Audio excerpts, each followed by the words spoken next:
Hello friend, तो आज magnetism पढ़ने वाले हम लोग। होप कि आप जहाँ भी होंगे अच्छे होंगे, सुरक्षित होंगे और पढ़ाई पे पूरी तरह से फोकस कर रहे होंगे, है ना। नीट का तो एग्जाम हो गया, जेईई मेंस का हो गया, जेईई एडवांस का होने वाला 27 सितंबर को है पेपर। तो कोई बात नहीं है, सब अच्छा होगा, डोंट वरी, कोई भी टेंशन लेने की ज़रूरत नहीं है। और जो आने वाले एग्ज़ाम की बच्चे प्रिपरेशन कर रहे हैं, उन बच्चों को भी मेरी तरफ से बहुत बहुत शुभकामनाएं हैं। उनका भी अच्छा होगा, उनको टेंशन लेने की कोई ज़रूरत नहीं है। सबका एक साथ सिलेक्शन होने वाला है, इसके लिए आपको टेंशन नहीं लेना है, ठीक है। डटे रहना है, मेहनत करना है, जब तक तोड़ेंगे नहीं तब तक छोड़ेंगे नहीं। आइए स्टार्ट करते हैं। मैग्नेटिज्म में मैं एम्पियर सर्क्यूटल लॉ बताने वाला हूँ। क्या बताने वाला हूँ? एम्पियर्स सर्क्यूटल लॉ, ये बताने वाला हूँ। यानी कि ये गॉस थ्योरम का भाई है। ये कौन है? ये गॉस थ्योरम का भाई, की जैसे हमने गॉस थ्योरम पढ़ा था, E.ds इज इक्वल्स टू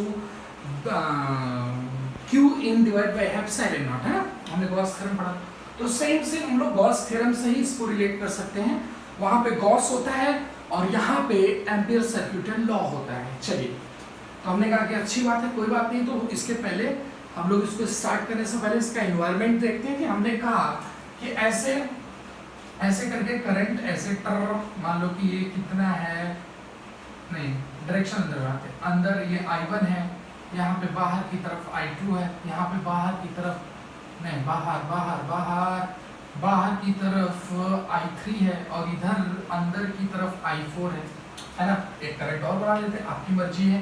तो एक करंट, ये I5 है, अंदर की तरफ की बाहर की तरफ। तो हमने कहा कि अच्छा जी, तो हमने कहा कि B की वैल्यू किसी भी एक क्लोज लूप के थ्रू जिसमें करंट I फ्लो हो रहा है, किसी एक पर्टिकुलर पॉइंट पर क्या आती है, ये बताना। हमने कहा कि अच्छा जी, तो हमने कहा कि एक इमेजिनरी हम लोग ऐसे करके एक लूप हमने बनाया, इमेजिनरी लूप। तो हमने कहा कि इस इमेजिनरी लूप के थ्रू, अब ये लूप एक बना और इसमें हमने एक पॉइंट, ऐसे छोटा सा पार्ट हमने डीएल ले लिया। क्या ले लिया? डीएल। तो हमने कहा कि अच्छा, तो इसमें हमने कहा कि अब इसके थ्रू, तो हमने डीएल ये बना लिया, यानी कि हमने डायरेक्शन, डीएल की डायरेक्शन हमने ऐसे ले लिया है। ये डायरेक्शन मान लीजिए इस तरह हो गई। तो हमने कहा कि I2 की वजह से जो इस लूप के अंदर आया हुआ है, तो I2 की वजह से जो मैग्नेटिक फील्ड प्रोड्यूस होने वाली है, जो मैग्नेटिक फील्ड क्या होने वाली है, प्रोड्यूस होने वाली है, वो ऐसे, यानी कि बाहर की तरफ करंट है ना, घुमाया हमने, है ना, करंट अपना बाहर है, किसी पॉइंट पे हमने घुमाया, तो ऐसे मैग्नेटिक फील्ड की डायरेक्शन, पाम की डायरेक्शन या फिर कर्लिंग ऑफ फिंगर की तरफ अपने आ जाएगी। और इसका ऑब्वियसली अंदर की तरफ, तो नीचे की तरफ इस तरह आ रहा है। तो हमने कहा कि अच्छा, तो हमने कहा कि कुल मैग्नेटिक फील्ड का इफेक्ट जो होगा वो लूप के अंदर आने वाली सारी करंट के ऊपर डिपेंड करेगा। यानी मैग्नेटिक फील्ड अगर हम लोग कुछ बताएंगे इसकी, तो वो टोटल का टोटल लूप के अंदर जितना भी सारा करंट होगा, जैसे कि गॉसियन सरफेस के अंदर जितने भी सारे चार्जेस आते थे, उन चार्जेस को हम लोग कंसीडर करते थे। जो चार्जेस सरफेस पे होते थे या फिर सरफेस के अंदर होते थे, है ना, उन चार्जेस को हम लोग क्या करते थे, कंसीडर। लूप और सरफेस में अंतर है। सर्कुलर लूप मतलब कहने का मतलब कि एक सर्कल की तरह, है ना, कि जिसमें करंट आई फ्लो हो रहा है, वो लूप हो गया। और स्फेरिकल सेल है तो वो क्या हो गया, एक सरफेस हो गया, उसको सरफेस बोलेंगे। हमने उसमें गॉसियन सरफेस में हम लोग इसीलिए बार बार जब E.ds करते थे तो 4πr² करके गॉसियन सरफेस बनाते थे, याद है ना आपको। तो उसी तरह से हम यहाँ पे भी मान लीजिए कि डीएल है, तो बी की वैल्यू अगर हमको बी नेट लिखनी है, तो हम लोग किसकी वजह से, यानी कि ये और ये, तो B.dl जो हमने इसकी वजह से लिखा, यानी कि टोटल जो लूप के अंदर करंट आ रहे हैं, वो इस लूप के, मतलब लूप के अंदर जो करंट आ रहे हैं वही मैग्नेटिक फील्ड के लिए रिस्पॉन्सिबल है। और नेचर उनका जैसा रहेगा वैसे वैसे मैग्नेटिक फील्ड की डायरेक्शन आएगी। हमने कहा कि ठीक है, कोई बात नहीं। तो हमने कहा कि क्लोज इंटीग्रल B.dl, है ना। क्लोज इंटीग्रल इसका मतलब इसका ये क्लोज इंटीग्रल, या फिर इसको क्या बोलेंगे, क्लोज लूप बोलेंगे। ये is equals to mu not, जैसे हम लोग वहां पे Q इन डिवाइड बाय एप्सिलॉन नॉट देखते थे, तो यहाँ पे हम लोग देखेंगे I इनसाइड, आई इनसाइड, कहाँ पे, लूप के अंदर, लूप इनसाइड मतलब लूप की हम लोग बात कर रहे हैं। तो ये हमारे पास आता है, इसको ही हम लोग बड़े ही प्यार से हम लोग क्या बोलते हैं, एम्पियर सर्किट लॉ। ठीक है, तो अब हम लोग इसका पूरी तरह से एप्लीकेशन देखने वाले हैं कि बहुत सारे यूजेस हम लोग देखेंगे जिसके ऊपर हम लोग मैग्नेटिक फील्ड की वैल्यू किसी पॉइंट पे कैलकुलेट करने वाले हैं। ऑब्वियसली कैविटी के क्वेश्चंस भी हम लोग इसी के थ्रू देखने वाले हैं कि कैविटी है तो कैसे, मतलब कि मैग्नेटिक फील्ड की वैल्यू क्या आएगी उसको कैलकुलेट करके हमको बताना है। तो ये है एम्पियर सर्किट लॉ, यानी कि किसी भी लूप के अंदर जितने भी सारे करंट आएंगे, जैसे अब हम लोग इसकी बात करेंगे कि हमने कहा कि इसमें बात करते हैं यानी कि लूप के इनसाइड में करंट आ गई कौन, I2 और I4 आ गई। तो हम लोग अब इसको कैसे लेंगे, यानी कि बाहर की डायरेक्शन हमने ऑलवेज ऐसे पॉजिटिव की तरफ ले लिया है, यानी कि इफेक्टिव करंट जो अपने लिए आएगा वो I2 माइनस I4 आएगा, है ना। तो this is the addition of the current and resultant current for which हम लोग को मैग्नेटिक फील्ड की नेट वैल्यू मिलने वाली है। तो चलिए हम लोग आगे अभी इसमें देखते हैं। तो हमने पॉजिटिव और नेगेटिव डायरेक्शन इस तरह कंसीडर किया है ना, फील्ड की डायरेक्शन। तो हम लोग इससे एम्पियर सर्किट लॉ के थ्रू हम लोग मैग्नेटिक फील्ड की वैल्यू को कैलकुलेट कर सकते हैं। तो आइए अब बारी है कि हम लोग इसका थोड़ा सा एप्लीकेशन देखते हैं। इसको फटाफट रफ करते हैं, आप तब तक इसको पॉज करके नोट कर लीजिए।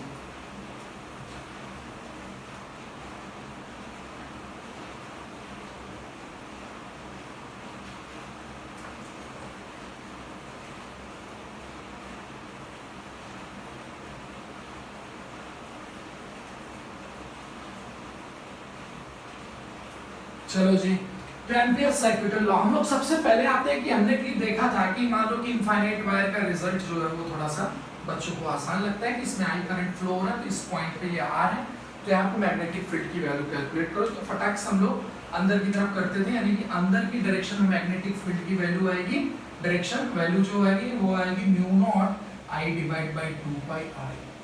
अच्छा, हमने कहा कि मान लो कि करंट ऐसे फ्लो कर रहा है अंदर की डायरेक्शन में, ऐसे की तरफ, है ना, ये करंट फ्लो कर रहा है। देन अगर हम लोग मैग्नेटिक फील्ड की वैल्यू अगर कैलकुलेट करने जाएंगे तो उसकी वैल्यू कितनी आएगी। तो हमने कहा कि ऐसे अगर आ रही है तो हम लोग कहेंगे कि चल भाई ये वाली पॉइंट है, मान लेते ये पॉइंट कितनी है, आर है। तो हमने कहा कि चलो ठीक है, तो यानी कि अंदर की तरफ उंगली किया, ऐसे करंट आई फ्लो हो रहा है, ये आई करंट है, अंदर की तरफ किया, फैलाया, घुमाया, नीचे की तरफ आ गया, है ना, ये आ गई मैग्नेटिक फील्ड की डायरेक्शन। चलो भाई, अच्छा हमने कहा कि एक पॉइंट हम लोग और सेलेक्ट करते हैं इस तरह, तो इधर की तरफ ऐसे ही करेंगे तो ये ऐसे आएगा, है ना, इधर की तरफ ये डायरेक्शन आ जाएगी। इसीलिए इसी तरह हम लोग ये पॉइंट एक सेलेक्ट करेंगे तो इधर आएगा, इसी तरह एक पॉइंट हम लोग इधर सेलेक्ट करेंगे तो इधर आएगा। तो ऐसे करके आपको ये आपको मिलेंगे, यानी कि हम लोगों ने कहा कि ऐसे ही यहाँ पे करेंगे तो इधर की तरफ ऐसे आएगा, तो एक ऐसा फॉर्मेशन आपको बनता हुआ प्यार मोहन इस तरह करके दिखेगा, है ना, सर्कुलर टाइप का।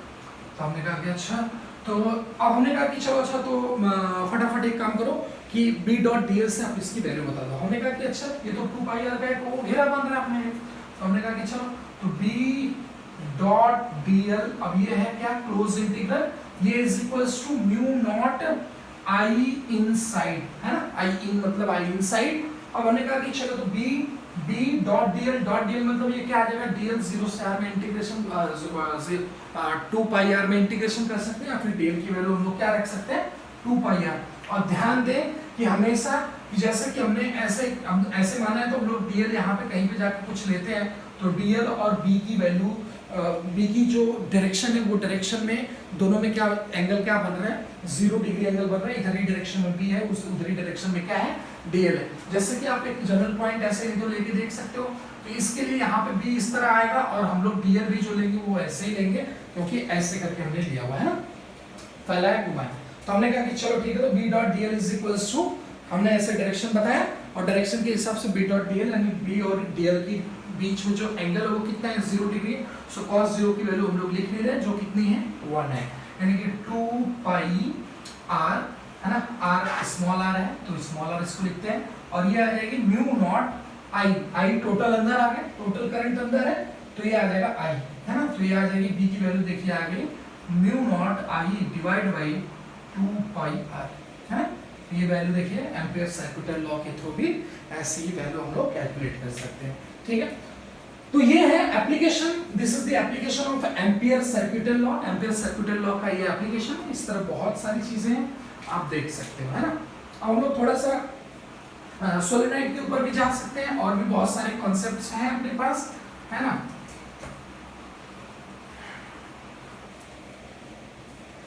चलिए उनको भी देखते हैं फटाफट करके। हमने कहा कि ऐसा कोई एक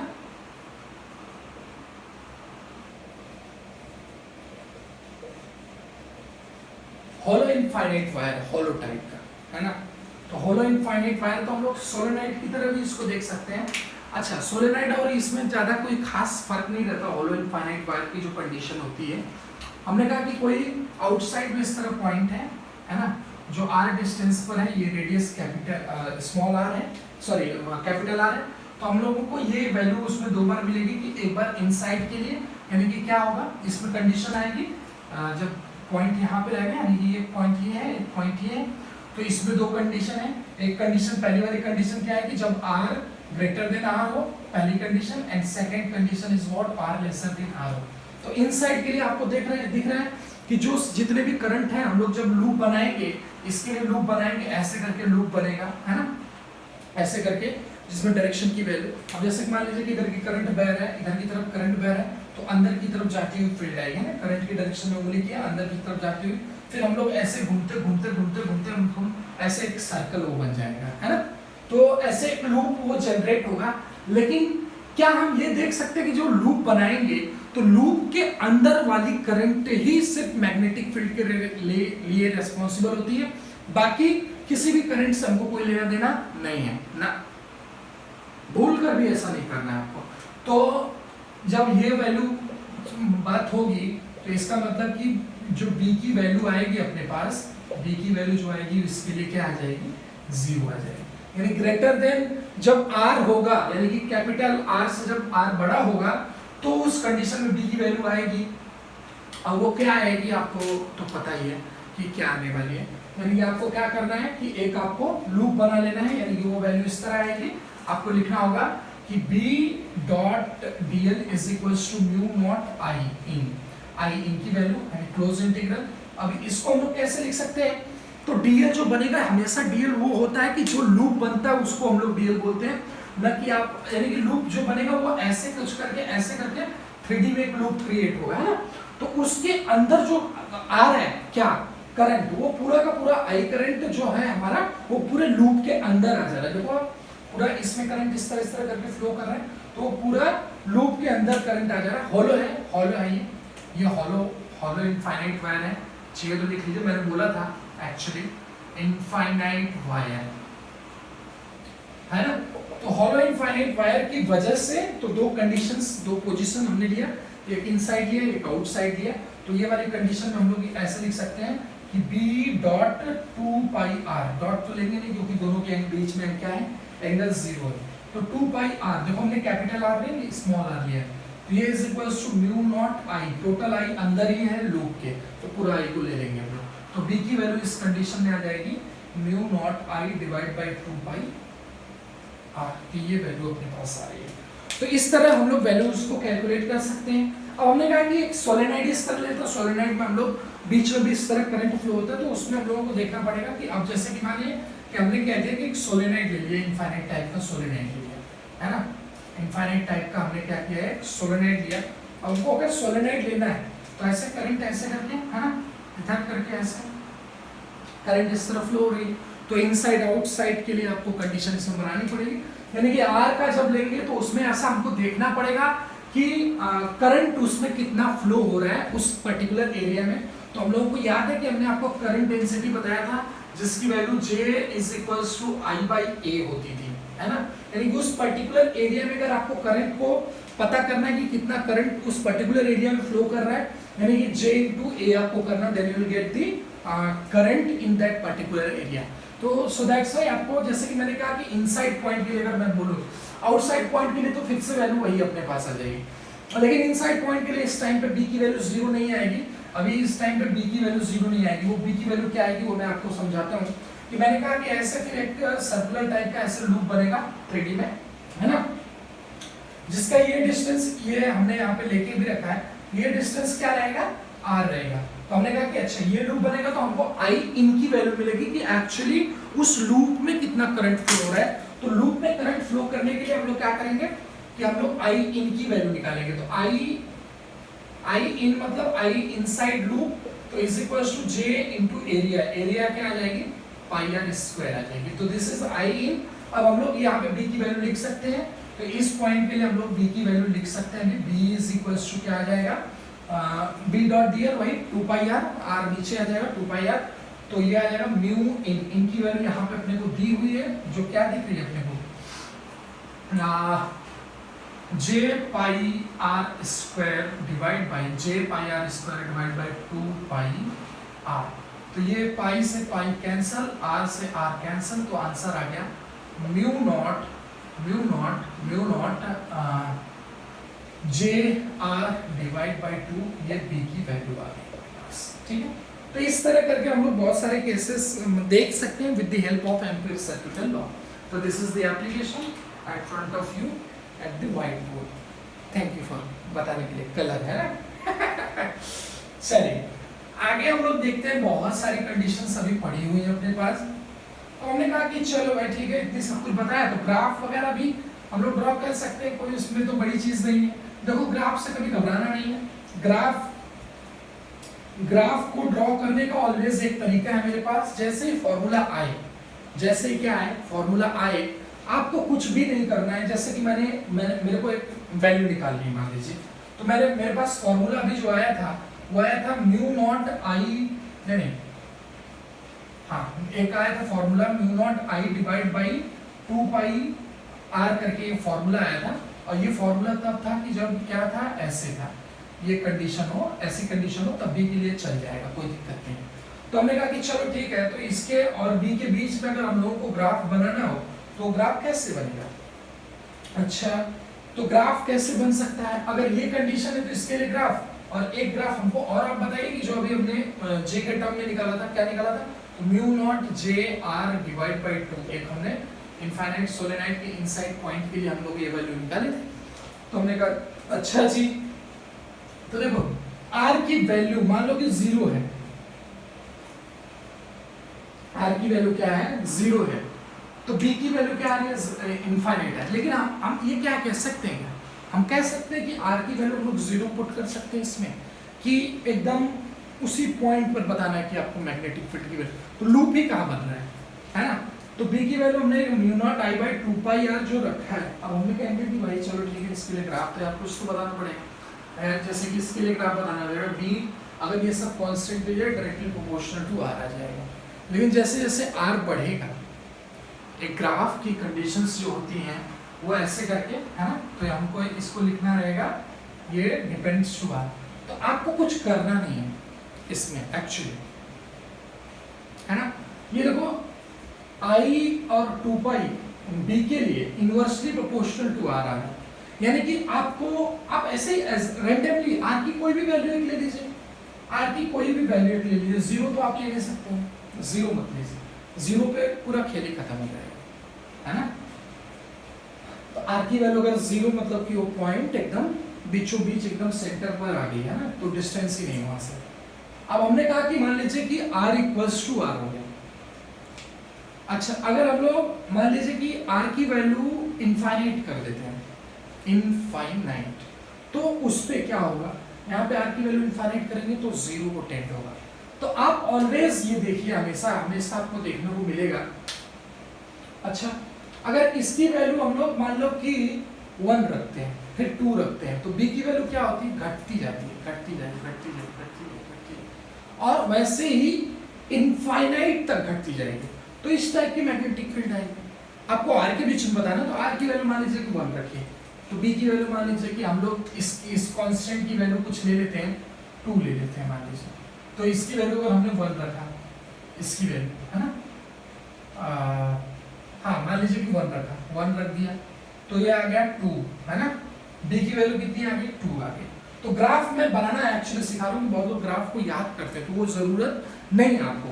एक्चुअली क्या करना है, आपको बड़े प्यार से देखिए कि जब r की वैल्यू 1 तो वाली पॉइंट x की पॉइंट 1 इधर आ जाएगी, यानी कि ये 2 आ रहा है, तो हम लोग 2 यहाँ पे बाउंड कर लेंगे, है ना। ये पॉइंट देखो, ये 2 है, ये 1 है, तो एक पॉइंट यहाँ मार्क कर लिया। अब हम लोग 2 वैल्यू रख देंगे तो 2/2 1 आ जाएगा, यानी कि और वो कम हो रहा है, यानी कि यहाँ जब रहेगा कि ये इसका एक पॉइंट यहाँ पे आएगा ऐसे, है ना। अब हम लोगों ने कहा कि इसकी वैल्यू 3 रख देते हैं, तो 2/3 आ गया, तो 2/3 जो 0.6 होता है तो और कम आ जाएगा ऐसे, है ना। ये देखो ऐसे ऐसे इसको करके मैच कर सकते हैं, ऐसे ही ग्राफ। और आपको पता है कि जब ये r इनफाइनाइट होगा तो ये कितना हो जाएगा, 0 हो जाएगा, है ना।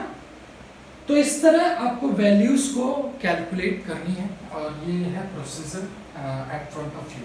अब हमने कहा कि चलिए अब इसकी वैल्यू भी बता दीजिए इस तरह करके। अच्छा, अब इसमें r की वैल्यू 0 पे तो हमारी इनफाइनाइट वैल्यू आ जाएगी इसमें, है ना। अब ये mu not JR divide by 2 जो आपको दिया होगा। अच्छा, यहाँ पे अगर आप pi R square I by pi R square रखते हो वैल्यू को, पाई आर कैपिटल, क्योंकि पूरे उतने एरिया में I करंट फ्लो हो रहा है तो J की value I by pi R square capital में आपको रखना पड़ेगा, तो वहाँ से वैल्यूज को आप निकाल सकते हो, तो उसके लिए भी ग्राफ बना सकते हो। R की वैल्यू तो कॉन्स्टेंट है ना, तो ग्राफ्स और भी बहुत सारे इस तरह ग्राफ करके आपने देख लेंगे उसको भी, है ना, कि ऐसे करके है ना, ये वैल्यू ऐसे, ये वैल्यू क्या है r इक्वल्स r में है, और फिर ये ऐसे ये ग्राफ होता है। हमेशा आप देखोगे कि जैसे ही रेडियस से बाहर की पॉइंट आई ग्राफ इस तरह होना स्टार्ट हो गया, हमेशा कभी भी आप देख सकते हो ऐसे ऐसे होना स्टार्ट हो गया। तो ये सब सारी कहानी है, तो दोनों ग्राफ दोनों फॉर्मूले के लिए आप इसको देख सकते हैं, कोई दिक्कत नहीं है। और भी बहुत सारी चीजें हैं जो हम लोग डिस्कस करेंगे, तो मैं ये भी नहीं कहूँगा कि इस ग्राफ को आपको देखना है, जो फॉर्मूला है फॉर्मूला पता है, पॉइंट्स एक मार्क करिए, एक पॉइंट अपने हिसाब से लीजिए, एक पॉइंट्स को जो फॉर्मूले के हिसाब से आती है उसको, उन दोनों को y x कोऑर्डिनेट पे आपको मार्क करना है, और जो सबको मिला देना, आपको ग्राफ खुद ब खुद दिख जाएगा, ठीक है। कोई भी टेंशन लेने की जरूरत नहीं होगी आपको।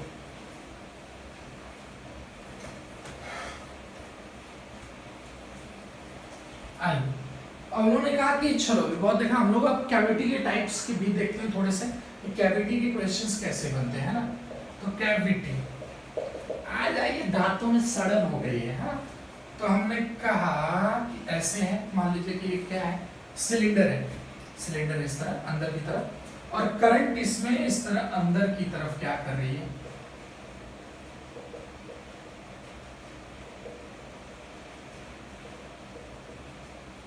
ठीक है, अंदर की तरफ करंट इसे फ्लो कर रही है।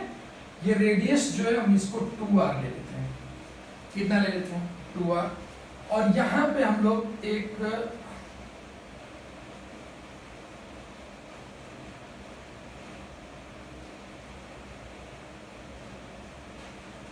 नहीं, इस तरह नहीं बनाते, थोड़ा सा डिस्टेंस ले लेते हैं, इस तरह का है, ये रेडियस r हो गया, ठीक है।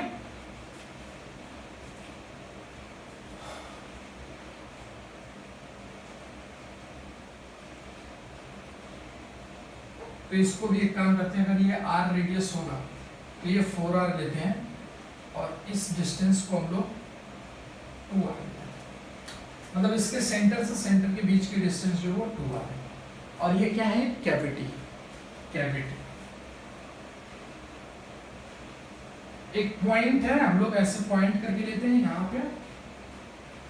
यहाँ पे इसकी डिस्टेंस जो वो कितनी है 8 है।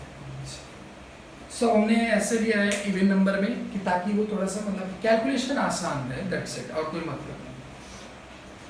अब हमने कहा कि चलो भाई, तो उस पॉइंट पे कैविटी के साथ में इस सिलेंडर की वजह से आपको वहां पे मैग्नेटिक फील्ड की वैल्यू कैलकुलेट करनी है ना।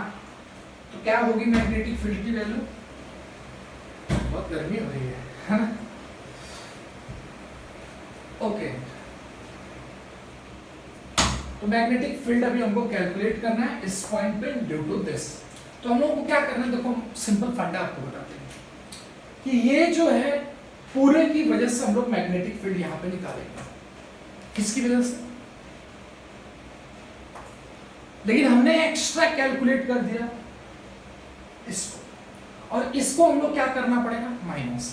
तो पूरे की वजह से निकाल के छोटे वाले की वजह से माइनस कर देंगे। तो माइनस कैसे, सबसे पहले हमको देखो कैविटी का कितना सुपर एक्सप्लेनेशन है कि कैविटी के क्वेश्चंस मैग्नेटिक फील्ड के लिए कैसे सॉल्व किए जा सकते हैं।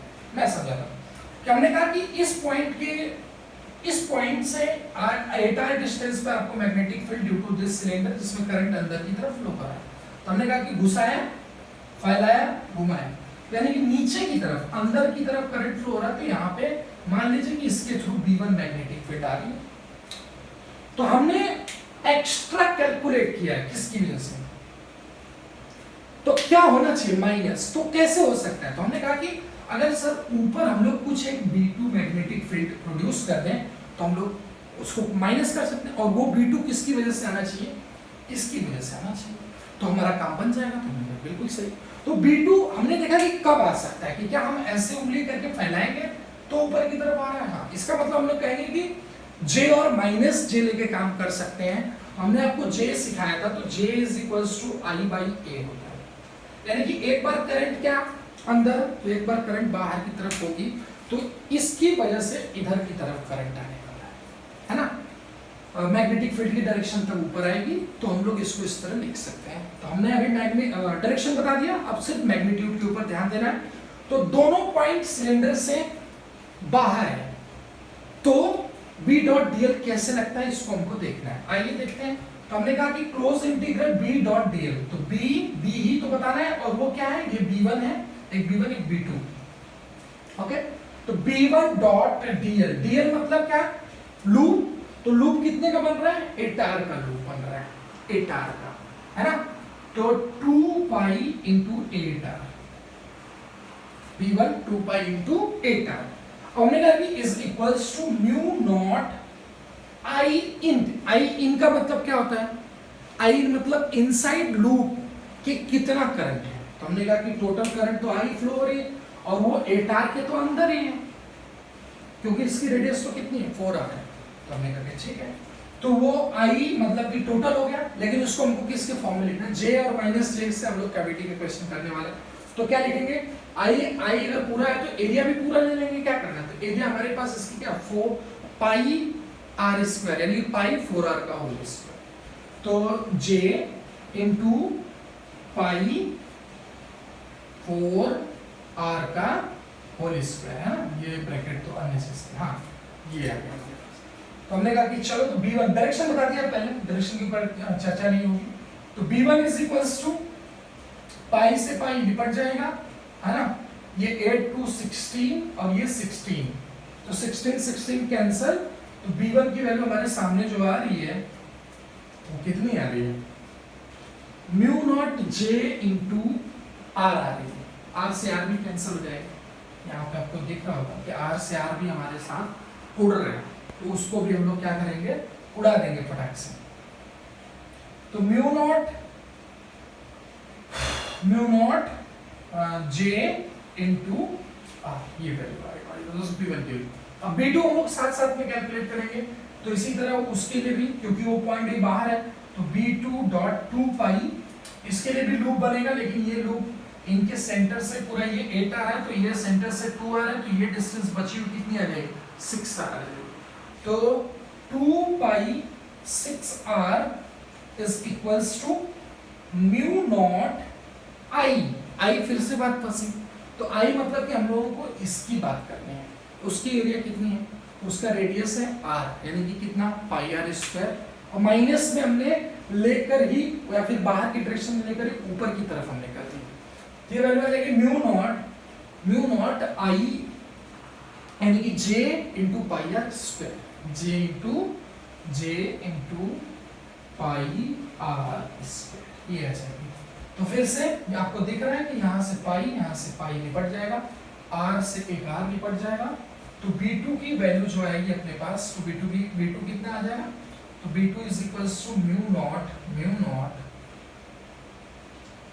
J R, और ये कितना है 6 2 जा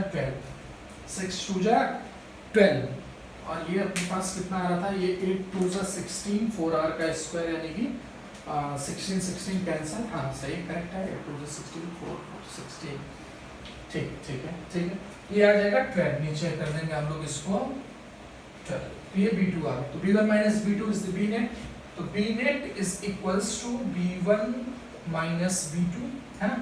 तो आ जाएगा B1 की वैल्यू कितनी है, mu not JR minus mu not JR divide by 12। तो ये हमारे पास कितना आ रहा है 11/12, है ना।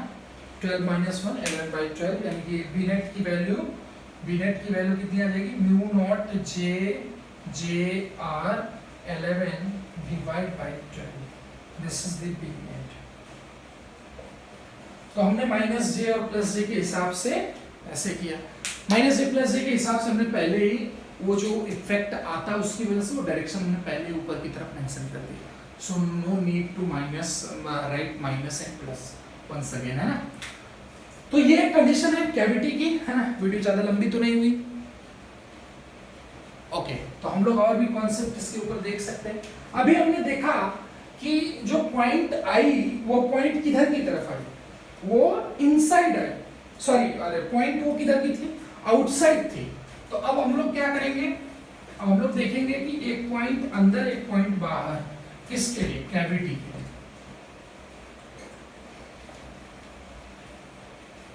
दो अभी हम लोग इसका इफेक्ट और दो इफेक्ट देखने वाले हैं, तो वो देखते हैं फटाफट कैसे करके होता है।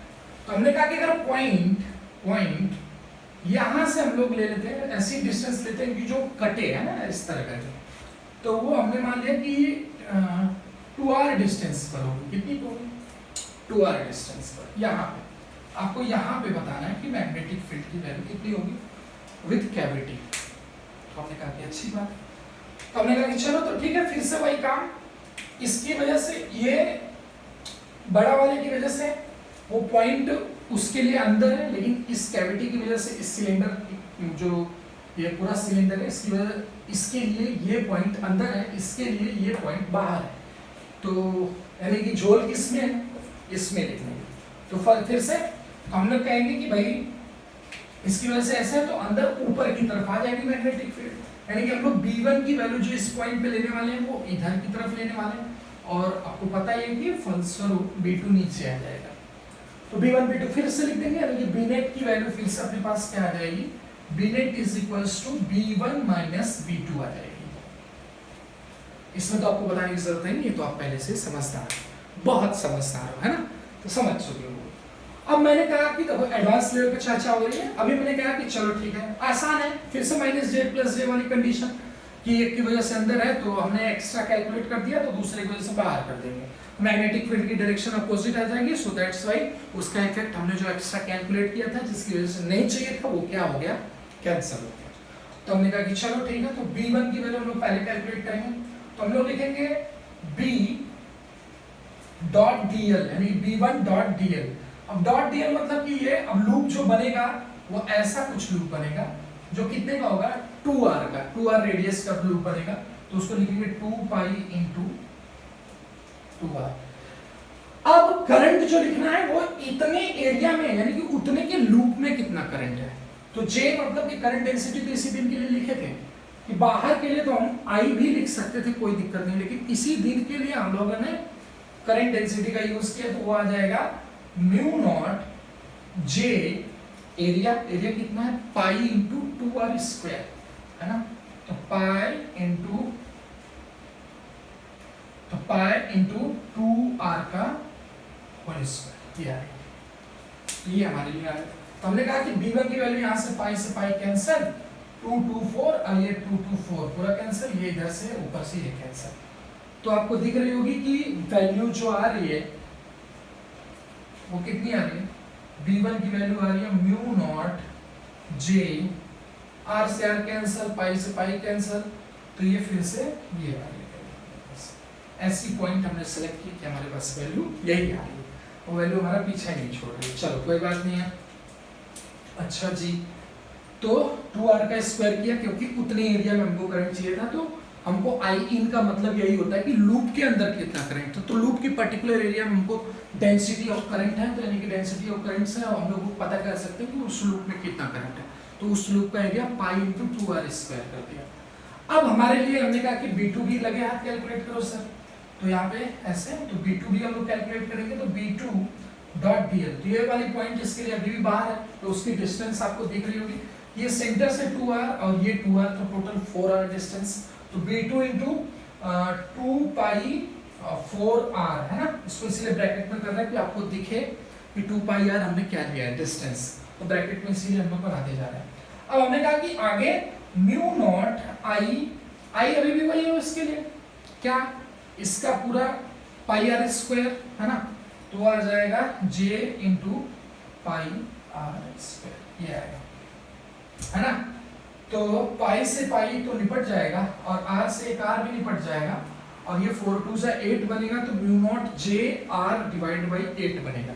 तो b2 की वैल्यू हमारे पास यहाँ पे आ चुकी है, b2 is equals to mu not j r divide by 8 आएगा। तो ये b2 आ गया। डायरेक्शन पहले मैंने मेंशन कर दिया, यानी कि अब बारी है कि नेट हम लोग b नेट की वैल्यू कैलकुलेट करें। तो हमने कहा कि b नेट हमने लिख के रखा पहले से, तो b net is equals to b1 minus b2। Direction पहले से पता है, b1 ऊपर b2 नीचे है। अब यानी कि b नेट आ जाएगा ये माइनस ये, यानी कि 1/1 माइनस 1/8 क्या होता है 7/8, तो आ जाएगा mu not j r 7/8। This is the b net की वैल्यू। तो ये है हमारे पास आंसर, जिससे हम लोग ये देख सकते हैं कि जब पॉइंट कैविटी के लिए बाहर थी और पूरे सिलेंडर के लिए क्या थी अंदर थी, तो इस कंडीशन में आता है। अब टफ सिचुएशन जो अपने पास आती है वो जब दोनों पॉइंट दोनों के लिए, यानी कि cylinder as well as cavity दोनों के लिए पॉइंट क्या हो जाए अंदर, तो उसके लिए भी कैलकुलेट कर लेते हैं और आज के लेक्चर को खत्म करते हैं। लास्ट आज का है ना, लास्ट इलस्ट्रेशन हमारा ये। तो आइए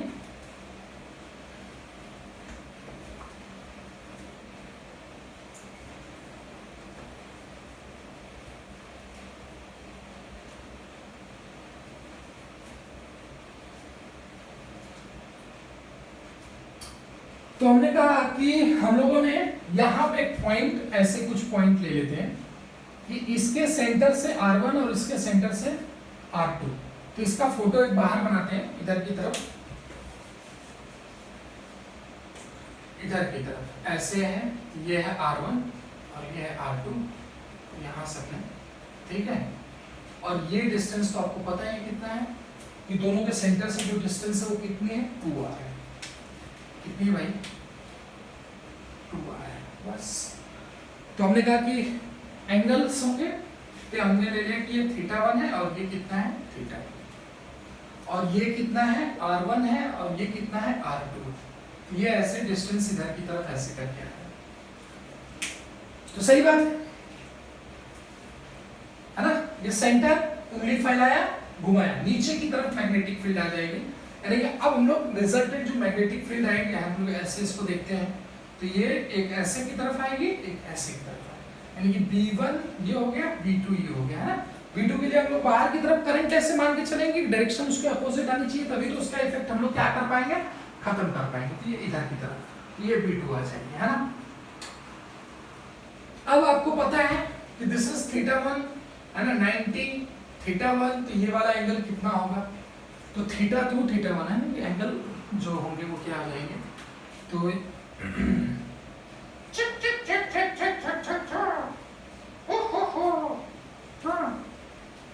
ओके, तो ये आ गया θ2 एंड ये आ गया θ1 है ना। θ2 एंड θ1 में देख नहीं सकते, कोई दिक्कत नहीं है, ट्रायंगल बन रहा है और यहाँ पे ये 90 डिग्री बन रहा है, ये θ2 है, ये 90 माइनस θ है ना, 90 माइनस θ2 है। और ये एंगल वैसे भी एक काम करते हैं, और भी एक प्रॉपर्टी अपने पास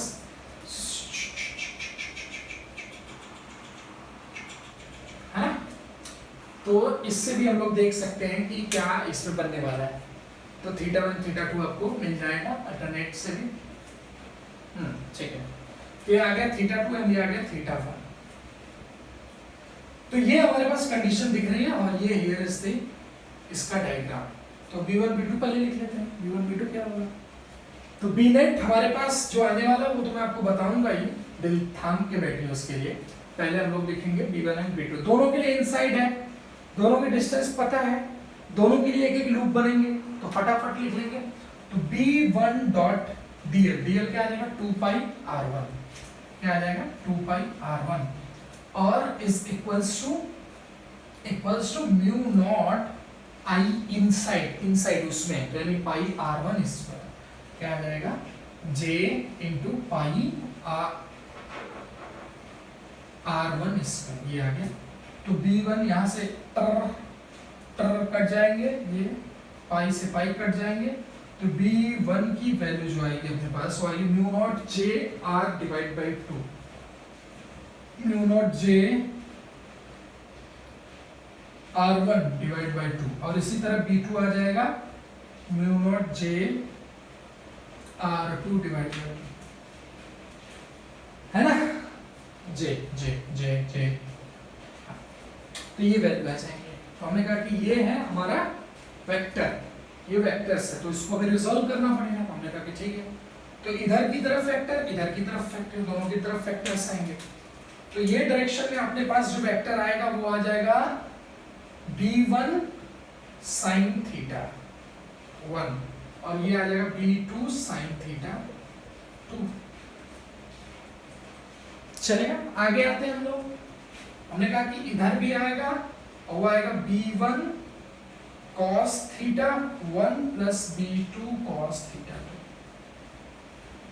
नीचे ऊपर का आपको दिख रहा है, रिजल्टेंट आपको निकालना होगा तो आपको सब्ट्रैक्शन करना पड़ेगा, यानी कि b हॉरिजॉन्टल दिख रहा है आपको, तो हम लोग लिखेंगे b1 sin theta 1 minus b2 sin theta 2 and b vertical हम लोग लिख लेंगे जो डाउनवर्ड डायरेक्शन है, किधर की तरफ है, डाउनवर्ड, वर्टिकल मतलब डाउनवर्ड में, ठीक है। और उसकी वैल्यू कितनी आ जाएगी b ऐड कर देंगे डायरेक्टली, है डायरेक्शन नीचे जब हो गई तो ऐड कर देंगे, तो क्या आ जाएगा b1 cos theta 1 plus b2 cos theta 2, ये डायरेक्शन। हमने कहा कि अच्छी बात, वैल्यूज को हम लोग उठा उठा के भरना अगर स्टार्ट करेंगे तो म्यू नॉट j बाई 2 बाहर आ जाएगा, देखो दोनों, क्योंकि दोनों की वैल्यू क्या है म्यू नॉट j बाई 2, दोनों में कॉमन है और 1 और 2 हम लोग को अंदर ले लेंगे, कोई दिक्कत नहीं। तो हम लोग पहले हॉरिजॉन्टल का ही देख लेते हैं, माइनस से सब्ट्रैक्शन। तो हॉरिजॉन्टल का देखेंगे तो क्या आएगा आपको यहाँ पे ही बताता हूँ,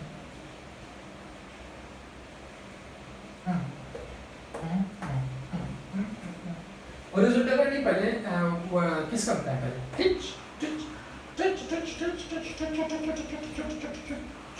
ऊपर वाला बताया। हमने कहा कि चलो अब हॉरिजॉन्टल का इधर देख लेते, जगह कम है नीचे, तो b हॉरिजॉन्टल हम लोग वैल्यूज को रखेंगे b1 sin, पहले तो b1 की वैल्यू, तो b1 b2 दोनों में से वैल्यूज को रखने के बाद mu not j by 2 common आ जाएगा, तो r1 sin theta 1 minus r2 sin theta 2, तो आ जाएगा mu not j divide by 2, है ना, r1 sin theta 1 minus r2 sin theta, r2 sin theta. अब लगता है बोर्ड मेरा हिल रहा है ना, बोर्ड हिल रहा है, इसको कल बनाना पड़ेगा, जुगाड़ बनाना पड़ेगा। ओके, तो ये आ गया r2 sin थीटा 2, ये आ गया अपने पास, है ना।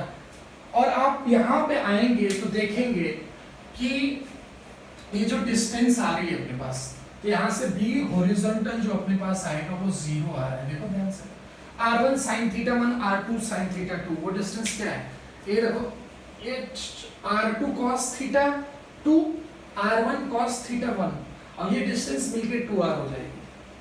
उसके बाद अब इसका मतलब कि ये और ये ऐसे, ये और ये ऐसे ऐसे, है ना, ये डायरेक्शन, ये डायरेक्शन, तो वो r1 sin theta 1 minus r2 sin theta 2, वो दोनों एक दूसरे को क्या कर देंगे, 0 कर देंगे, ठीक है। तो वो दोनों आ जाएंगे इक्वल टाइप से, सो दैट्स व्हाई क्या हो जाएंगे, 0 हो जाएंगे, r1 sin theta 1 is equals to r2 sin theta 2, वहां से आपको मिल जाने वाला है जो वैल्यू ये है, ठीक है। अब हमने कहा कि क्योंकि दोनों का परपेंडिकुलर एक ही है ना अपने पास, है ना, दिस, तो this r1 sin theta 1, this नहीं समझे, ओके मैं समझाता हूँ, चलिए वो 0 कैसे हुआ वो देख लेंगे फटाफट, ये है ना, तो यही तो आएगा ना, ये क्या आएगा r2 sin थीटा 2 आएगा, तो ये डिस्टेंस ही तो r2 sin थीटा 2 होगी, और ये तो ये कितना, ये r, ये वाली डिस्टेंस r1 sin थीटा 1 होगी और ये is equals to r2 sin theta 2 आएगी, है ना। और ये दोनों equal, so that's why B horizontal है, क्योंकि ये कॉमन परपेंडिकुलर है इनका, तो दोनों तो इक्वल होना चाहिए, चाहे r1 r2 चाहे h, है ना। तो आइए अब हम लोग कहते हैं कि बी हॉरिजॉन्टल हो गया, तो बी वर्टिकल के बारे में भी थोड़ा सा। तो b1 cos थीटा 1, तो फिर से हमारे पास mu not j divide by 2 common and r1 cos theta 1 plus r2 cos theta 2 बच जाएगा। तो r1 cos थीटा 1 की वैल्यू ये आएगी r1 cos थीटा 1 एंड ये डिस्टेंस आएगी r2 cos थीटा 2। तो ये टोटल मिला के यानी r1 plus cos theta 1 plus r2 plus r2 cos theta 2 is equals to 2r आएगा, यानी कि सेंटर के बीच में जो डिस्टेंस है उनकी।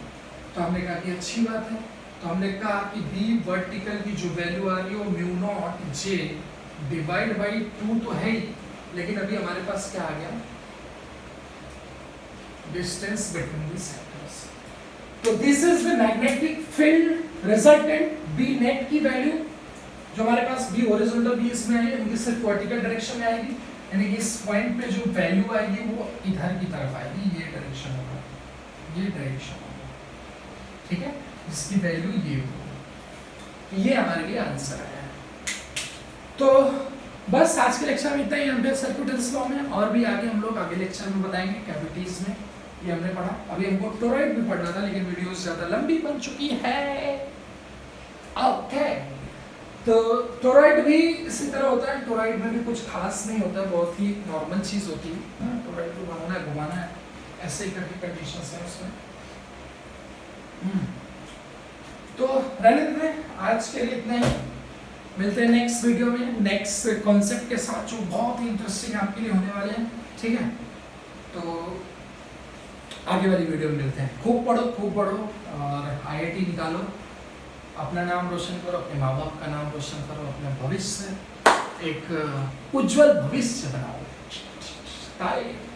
ठीक है। चलो मिलते हैं नेक्स्ट क्लास में। जय हिंद, जय भारत।